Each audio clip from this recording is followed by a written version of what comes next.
Welcome, Secretary Pompeo, Mike. Let me start by welcoming you to Denmark. High-level visits these days are rare due to the global COVID-19 pandemic. Your decision to prioritize to come to official visit here to Denmark underscores the strong bonds we have between our two countries, between the United States and Denmark. It's highly appreciated, as you know, Mike. Denmark and the United States are the closest allies in NATO, but we are also close more broadly speaking. We insist on being rule makers, not rule takers in the world of today. Today we have covered areas where we fully agree. We also discussed issues where we come from different perspectives. This is exactly the kind of constructive, frank dialogue only closest allies can have. The US and Denmark are bearers of the same principal values: democracy, freedom, human rights. They are the bedrock of our open and free societies. On the Arctic, let me start by underlining that I invited my close colleagues from Greenland and Faroe Islands to the first meeting with Secretary Pompeo.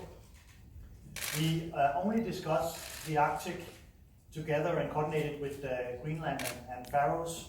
That goes for all aspects of the Arctic, including security policy. At today's second meeting, Secretary Pompeo and I covered all other bilateral topics of interest. As two of only 5 Arctic coastal states, the Arctic is a key interest to the Kingdom of Denmark and to the United States. Today we reaffirmed our commitment to cooperate and coordinate closely in the Arctic in full respect of the unique constitutional construction of the Kingdom. I'm glad to see the US commitments to increased economic engagement being implemented with the reopening of the US consulate in Nuuk and also project funds. We are keenly aware of the increased global attention and military presence in the Arctic by Russia. We will continue to maintain and build situational awareness in the Arctic. We will ensure that we have the proper capabilities in the region, and we want to maintain close cooperation based on Arctic Council and the Ilulissat Declaration. Working together, the Kingdom of Denmark and US will continue to be a force for international law, a voice for cooperation and a driver of economic development in the region.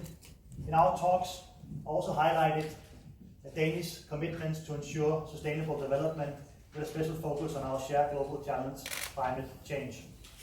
Our partnership, of course, goes further than the Arctic and the High North.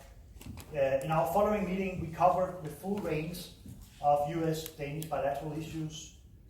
The US is one of Denmark's biggest trading partners. We aim to expand cooperation even further based on free and fair trade. Denmark and the US have a lot to offer each other. Denmark knows that the things we hold dearest, our values and principles, our way of life, our safety and security, cannot be taken for granted. That is why Denmark will continue to be a high activity and high impact NATO ally.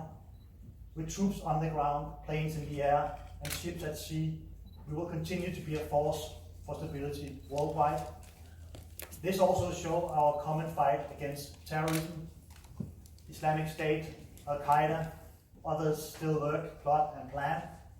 Denmark and the US remain fully committed to destroy ISIS, and Denmark looks forward to taking over leadership of the NATO mission in Iraq later this year.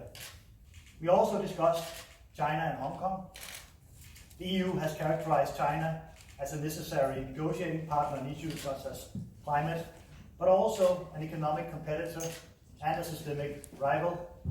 Following last week's Foreign Affairs Council, an EU option paper regarding Hong Kong is now being drafted, a decision Denmark fully supports.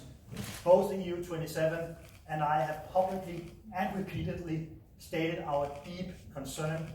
It is clear that Europe needs a common, coordinated and a strong position on China. Denmark and US are natural and long-time allies, friends and partners. The world stands at a decision point.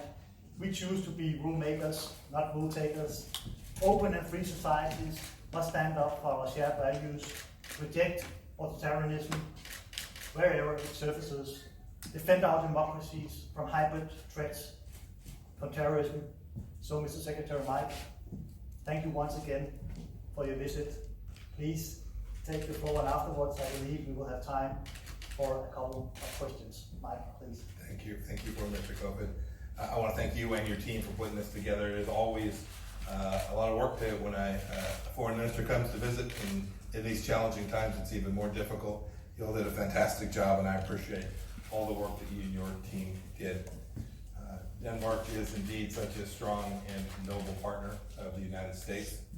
My conversations today with you and with Prime Minister Frederiksen reaffirmed that truth. I want to congratulate her. This is her 1 week anniversary. And so it was very kind of her on day 7 of her marriage to spend a little bit of time with me. Very generous. Congratulations to her and her family. Look, these two nations are both robust democracies. We each understand that there's a cost connected to the freedom that we so love, and that we have an obligation to together vigorously defend it. For years, Denmark has made mighty contributions and real sacrifices in support of NATO missions in Afghanistan and Iraq, as well as in the fight to beat and defeat ISIS. You all take the commitment to transatlantic security intensely seriously, and we are deeply appreciative of that. Look, we also had a good discussion about the challenges posed to us by authoritarian regimes. I talked about the Chinese Communist Party's threat to freedom everywhere, to the people of Denmark included. We trust that Denmark will protect itself from this challenge. I am heartened to see that Denmark and the Danish people join the American people in supporting the Hong Kong people in the face of Beijing's repression. We also appreciate Denmark's firm steps to diversify the sources and means by which it meets its energy needs, another important aspect of national security. Foreign Minister spoke to this a bit. Denmark's democratic cooperation on Arctic issues is laudable.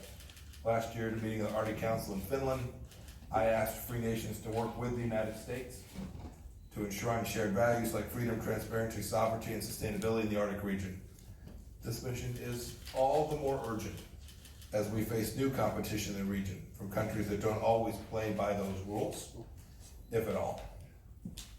Now, we know, nowhere do we have a nation that will help us like Denmark.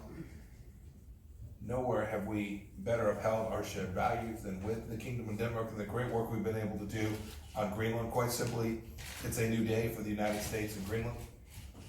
Reopening the U.S. consulate in Nuuk reinvigorates an American presence that was dormant for far too long.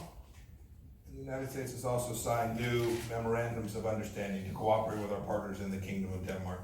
They cover a wide range of areas, like growing Greenland's mining and energy sectors through transparent investment, helping manage land and fisheries, increasing tourism, and much, much more.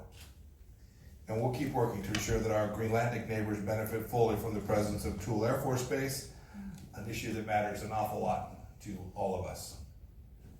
So too was our cooperation with the Kingdom of Denmark evident in the meeting today. 3 foreign ministers and me, 3 on 1. Minister Lunga of Greenland and Minister of Rana of Faroe Islands. We had a great, lively conversation on an important set of issues that matter to each of us. Pleased to announce today that the United States and the Faroe Islands have agreed to start a formal dialogue to talk about key issues like healthy fisheries and enhanced commercial engagement. I've talked a lot about democracy just now because before this visit I learned of the largest American Independence Day gathering in the world outside of the United States. It happens right here in Revel National Park in Denmark every year, maybe except this year. The size of that gathering, thousands annually, says something. Whether it's Americans living abroad or Danes getting in on the fun, our 2 countries love freedom. And while we rightly celebrate those bonds, we'll work closely together, and Lord willing, our 2 countries will always strive to uphold them. Thank you very much. Thank you, Mike.